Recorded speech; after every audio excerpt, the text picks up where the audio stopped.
Muito boa tarde a todos. Eu também não vou individualizar. Fico bastante aliviado porque se cada uma das personalidades nomeadas comprar um livro, estamos a caminho do best-seller e parece-me um ato de inteira justiça. Minhas senhoras e meus senhores, a partir deste momento já ninguém terá dúvidas sobre a existência intelectual e orgânica, espiritual e corpórea do humor. O simples facto de eu estar aqui perante um grupo tão heterogéneo, mas tão intenso, de conhecedores e interessados, a tentar apresentar um livro de moldura científica e de mais-valia académica, é a prova de que o humor pode aparecer, florir nos locais e nas circunstâncias mais inesperados.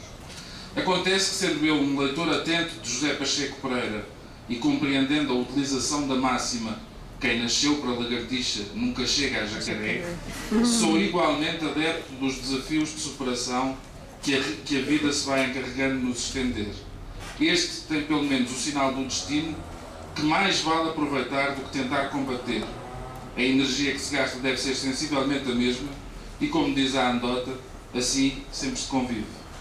Há quase um ano e meio chegou-me notícia da existência, da atividade e dos interesses de uma doutorada ou doutoranda em enfermagem, bem como o eco de uma ideia posta em tese universitária que me pareceu aliciante, por abordar, do ponto de vista da ciência e da experiência, os benefícios do humor no tratamento dos doentes. Escrevi uma crónica, tão entusiasta quanto genérica, e dei o assunto por encerrado. Mal sabia eu que, com a cumplicidade das chamadas redes sociais, incansáveis vigilantes do percurso privado dos cidadãos, precisamente um ano depois receberia os agradecimentos da autora da tese. Fiquei momentaneamente feliz por, nesse caso ao menos, aquilo que tinha escrito ter chegado ao alvo. No entanto, depressa percebi que havia uma armadilha escondida atrás dos obrigadinhos e um laço corredio camuflado atrás dos sorrisos que ainda por cima eu não via, só imaginava. É esse truque que revela o instinto matador, salvo seja, de Helena José, que se traduz diante de vós. Estar aqui um leigo a querer falar de coisas tão sérias como a saúde e o humor. Ainda por cima a competição é desleal. Depois do livro que aqui está em causa, já ter contado com a caução de 2 professores doutores, um dos quais se apresenta ainda como maratonista, agricultor urbano, psicólogo positivo e aspirante a guionista. Está visto? Não posso competir. Resta-me, uma vez que não conheço nem os rudimentos do modelo defensivo que José Mourinho levou o Inter a aplicar em Barcelona, resta-me assobiar para o ar, olhar para o lado e fingir que não é nada comigo. Mas é comigo e com todos os que numa hora ou noutra precisaram de cuidados de saúde ou estiveram próximos de quem deles necessitou. Como a boa saúde é um estado transitório que não augura nada de bom para o que vem a seguir, acredito que estejamos em maioria extensiva à convicção de que tudo podia ser melhor na relação do paciente com aqueles que dele tomam conta. Ao longo da vida aprendi a confiar em 2 atributos infelizmente passageiros: o instinto da criança e a sabedoria dos velhos. Talvez não haja, afinal, coincidências no facto de serem estes os grupos que mais temem os contactos com as casas da saúde e com os respectivos anfitriões, médicos ou enfermeiros. Os mais novos porque se assustam com o que não conhecem, mas que intuem não render o mais simpático dos passatempos. Os mais velhos, precisamente porque já calculam que daquelas visitas ou permanências dificilmente vai sair algo agradável. Dirão os mais céticos que o léxico médico é incompatível com o anedotário, que os profissionais de saúde não são palhaços, que um ambiente mais distendido não se coaduna com a disciplina própria de um estabelecimento hospitalar ou equiparado. Dirão os mais céticos o que quiserem, que já não nos sobra tempo nem paciência para lhes dar atenção. Até porque depois, para descanso dos sentimentos e recompensa da razão, aparecem trabalhos como o de Helena José, feito em campo e com um mar aberto de perspectivas para cá e para lá da linha do horizonte. Ora, se a memória ainda não me falha, é disso mesmo que se trata quando pensamos em ciência, qualquer que ela seja. Da observação nasce a especulação, que dá lugar à ideia, ou tese, que depois de testada pode vir a ser regra, lei, sentença, dado adquirido. Claro que do ponto de vista filosófico, gosto de ver no princípio do processo um qualquer sentido de rebelião, de vontade de contestar o estabelecido, de abanar aquilo que antes parecia definitivo. Ou seja, a ciência tem a ver com superação, com intenção, com inquietação. Devagarinho, e apelando à vossa paciência, estamos a chegar ao ponto em que preciso não só da vossa complacência, mas também do vosso apoio. E a pergunta premiada é esta: superação, intenção e inquietação não valem também como bases do humor? Ou seja, aproveitando mas subvertendo costumes, ordenando de forma alternativa as peças do nosso puzzle cultural, provocando diretamente instituições e institutos, ultrapassando códigos de comportamento, não estará o humor a seguir os mesmos trilhos da ciência, só que com muito mais graça? Suspeito que sim, e desejo o dia em que o humor chegue à condição de ciência, mesmo que seja subsidiário de outra, tendo um reconhecimento mais consentâneo com os seus médicos, e não estou apenas a pensar nos terapêuticos.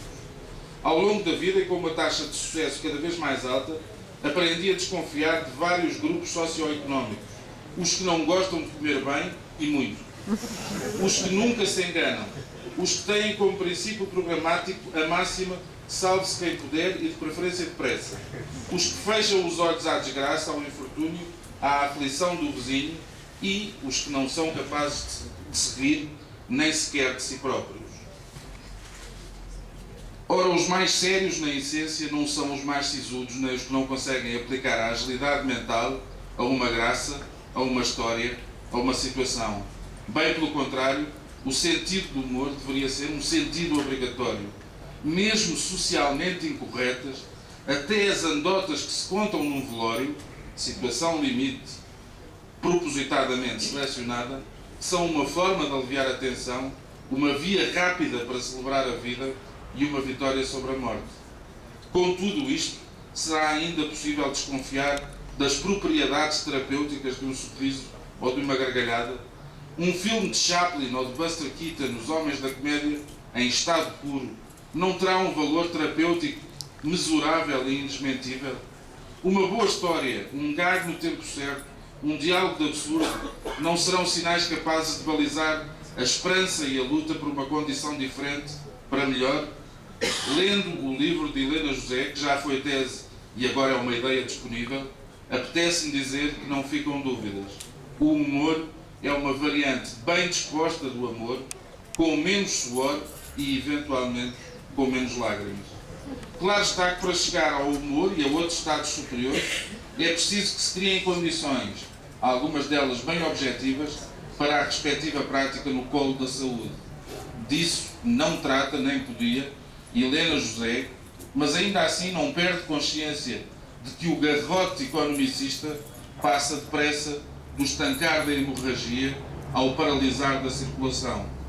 Mas é curioso, para não nos aventurarmos mais na adjetivação, que este livro, que casa o humor e saúde, veja a luz num dia de greve de enfermeiros e numa época em que a supressão da qualidade na prestação de serviços médicos já é aceito como um mal necessário, porque diminui o déficit. Não fosse tão drástico e cruel, e pensar-se-ia que se trata de uma brincadeira de mau gosto. E eu acabo por me questionar: será Bruxelas a pagar os funerais dos nossos mortos por falta de resposta dos serviços médicos? Talvez esta sensação generalizada de crise e de falência torne ainda mais premente que sentemos o humor à mesa das nossas preocupações, ou contando com o profissionalismo e a boa vontade daqueles a quem cabe redistribuí-lo.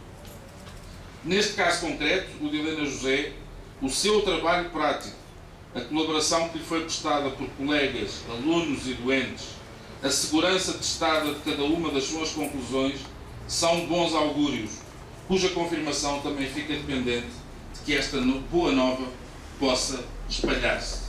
Testemunho eu, sem dispensar o rigor da linguagem académica, este livro não nos faz tropeçar nas palavras difíceis. Declaro eu que a presunção da curiosidade científica está devidamente respeitada, uma vez que cada resposta que se alcança é geradora de uma série de perguntas, a partir de agora ao dispor de quem as souber apanhar. Asseguro eu que se pudesse voltar quase ano e meio atrás e ao primeiro contacto com a notícia desta história, seria ainda mais entusiasta do que fui ao tempo. Os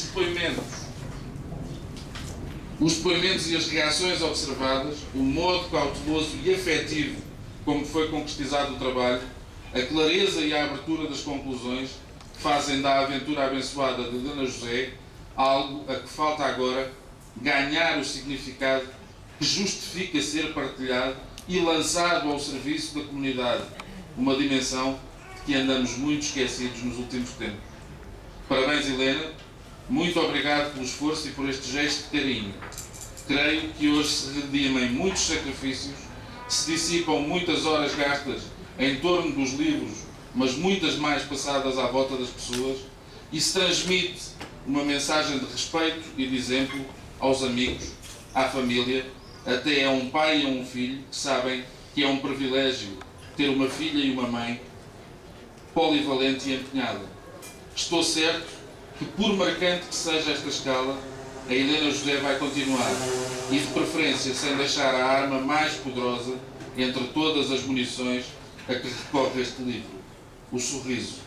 Cabe agora aos outros, a todos e a cada um, e a nós que aqui estamos,